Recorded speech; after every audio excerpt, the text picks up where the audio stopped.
Kailangan niyo pa ba ng doorbell?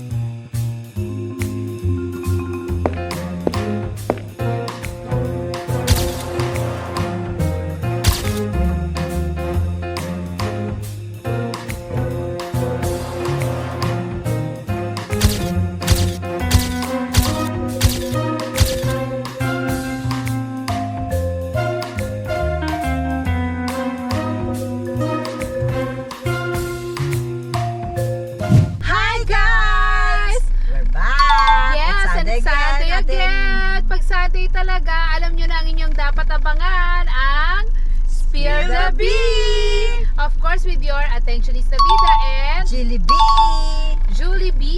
At syempre, andito pa rin sila at kasama pa rin natin. Oh, ang The Troops! The Troops! Na parang pwede nang palitan ng ng tao dito, pangalan nila, The Pahamax.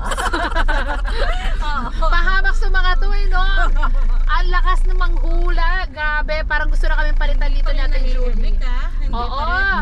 Anyway guys, salamat sa mga tumutok last week at nanghula sa ating blind item na ang galing not one, not two, but three, but four. Ang galing magpahula ni Ate Julie, grabe. Ay, ganun ba? At nahulaan naman din natin talaga yung mga yan, Diyos ko. But ngayon, ako naman yun. Ilan niya natin? It's my turn. Ay, isa lang siya. Okay. Isa lang siya, pero matindi rin ito. Usaping pera naman ito, guys. Usaping pera. Kasi, ang ating blind item ngayon tungkol sa isang hunk actor na gamit na gamit ang kanyang kagwapuhan noon ang kanyang kagwapuhan noon dahil ang dami ring mga naling sa kanyang mga babae at matrona. Diba? Pero ang chika natin hindi tungkol dun sa relationship niya, kung hindi doon sa galing niya sa paghawak ng pera. Ay, maganda yan. Maganda yan. Gusto ko yan. Gusto ko ba yan, Troops? Kasi, ako maghahanda na agad sa paghula. Wala pa akong sinasabi. Excited na ako dyan Baka kasi wala nila yung tao sa pera. Hindi. Patay na yun. Hindi, ito nga. Itong si Hank Actor kasi, may pagkaano siya, talagang wais sa pera or sabihin natin mukhang pera. Ganon. Oo, ang ugali niya ganito. Kapag ibinubook siya ng isang PR o agent sa isang show, ganyan.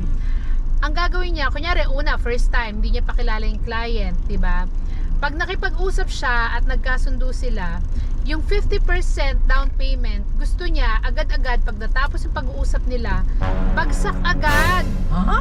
Oo, yung gusto niya bayad agad.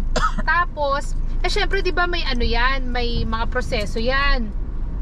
Dahil sa opisina yan Oo, dadaan diba? pa sa accounting, sa signature, Hindi naman basta pwede maglabas ng ganung pera. Syempre, di ba? May pinaprocess pa yan. Teka, malaki ba ito? Malaking pera ba ito? Let's say, ang bigayan sa kanya is 100,000.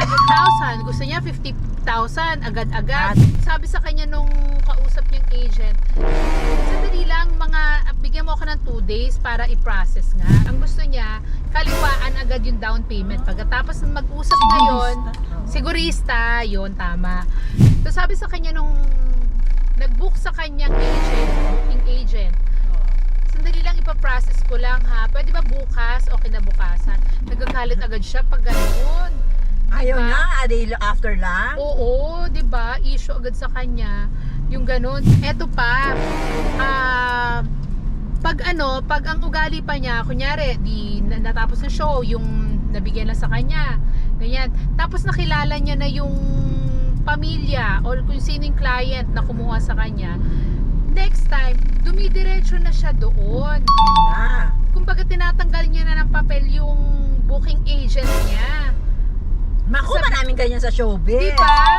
Sasabihin niya dun sa pwede po ba dumiretso na lang kayo sa akin para wala nang komisyon yung booking agent niya na yun na nagpakilala sa kanya, diba? So, natuturn off yung booking agent. Bakit ganun siya? Kaibigan pa naman niya. Diba? Ganun siya kaano sa pera. Nung one time, yung pamilya, kinuha siya 100K para sa opening lang ng branch ng isang resto ganun kalaki yung talent fee niya, wala namang baka big star naman siya. Hindi Hindi naman siya A-lister, pero may pangalan na rin naman siya sa showbiz. Ayun in na. fairness. Yun yung mga ganong level. Kaya lang, ayun nga, so nakatanggap siya ng subalit 300,000, tatlong di ba? Tatlong opening ng resto yon, ng branch ng resto. Okay, Tapos, maganda na. diba?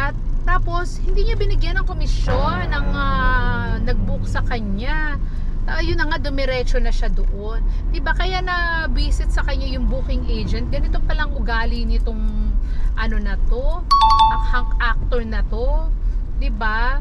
Siyempre nga naman, paano dinawalan na ng trabaho yung booking agent? Kasi dumidiretso Dumidiretso na. na Naku, siya. marami namang ganyan nga sa showbiz. Yes, kaya ngayon, 'di ba, wag ka na magtaka kung bakit wala ka masyadong project. Oo, hindi mo Kasi- na siya kukunin, no? 'Di ba? Kasi siguro bino-boycott na siya ng mga booking agent. Ay, yung nga, mamaya pakilala ko pa 'yan. Mamaya ako pa yung ano. Oo, ako pa yung- ilaglag siya. Oo, sulutin. Yun, gano'n, nanunulot siya. Oo, tapos ayun nga, sabi ko nga sa'yo, 'di ba, yung hunk actor na to, suki ito ng mga ano dati, ang daming nakarelasyon. Meron siyang nakarelasyong actress. Naku, nagsawa rin sa kanya kasi naubos yung actress. Dahil ano siya, bilmoko siya. Marami siyang pinabibili, ganun. Mahilig siya magpabili doon sa jowa niya. Yung jowa niyang actress, akala niya, makaka-jackpot siya doon sa guy na ano, dahil may pangalan din naman, may trabaho din naman. Yung pala, siya yung huhut-hutan. Yun na. Oh. Eh, teka, sino ba ito? Sino ba ang hunk actor? Ang clue! Ayan na, sa clue na agad tayo Clue number 1. Ang kanyang pangalan ay isang brand ng iyong sinusuot na damit. Ay! Ano bang brand ko? Teka muna. Brand na sinusuot na daw. Yes. Oh, sige. Kapangalan niya? ang pangalan ng aktor, tunog ng isang brand ng sinusuot na damit. Ano bang mga pangalang lalaki? Mango? Mango! Clue number 2. Ang kanyang ex na actress na naubos sa kanya at nagsawa kaya nag-break sila ay may isang kanta na mapapa ay ka. Ay, teka muna. Joe. Ay. At ang Ex-jowa. Yes, yung kanyang ex-jowa. At ang pangatlong clue. Ano ba? Ang kanyang pangatlong clue. Naku, parang hindi siya masyado ng active ngayon, ano? Pero, ha? May pamilya na sa sarili. Parang meron na siyang jowa, hindi ko lang alam, pero parang di pa sila kasal. Baka ito yung bago niya, Sugar Mama. Sugar Mama talaga. Mama. Yung kanyang initial, Ano? ang kanyang initial ay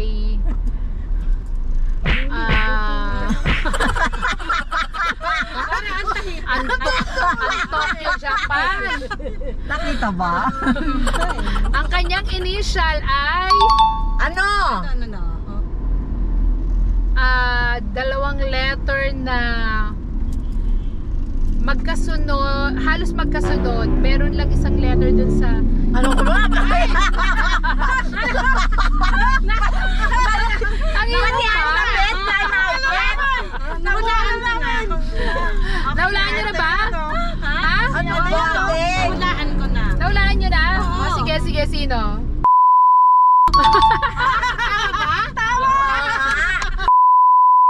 Yes! In Diyos ko ka, nahunan mo tindi. Yung actress. Ay, yung actress. Yes! Panalo! Ayan na. Truth. In fairness, humuhusay na po sa paghula itong mga to. Kaya yan. Sana po ay naging madali ang panghuhula sa inyo ngayong linggo. Di ba dahil nakailang weeks na rin tayo Correct. So ngayon, abangan nyo po uli kami next week guys. Same time, with Atang Julie na inaantok na. Grabe ka, Aten. Hindi. Kasi bigla mo hindi siya. lagi. Kaya pala hindi siya nanguhula. Kasi biglang mo lumamig. Tumahibig, biglang nakapikit. Ikaw hindi mo nahulaan, no? Lumambo. Guys, dahil po Mambo. umuulan, ayan, Oo. mukhang inantok si Ate Julie sa ating blind item. Naiya ako, parang hindi siya na-challenge. Ay, next week ikaw uli Grabe siya. O, Ayan, at guys. least no, nakikinig ako, Ateng. Oy, sige nga, sino yung blind item natin uli? Oh. Di ba ang Ayan na. alphabet? Letter chua, letter chuchu. Sabi So, ayun na. So, guys, ayan na. Next week, abangan nyo uli ang bagong episode ng Spill the Beans! 6 p.m. po Sunday sa Bulgar Facebook page. Bye! Bye!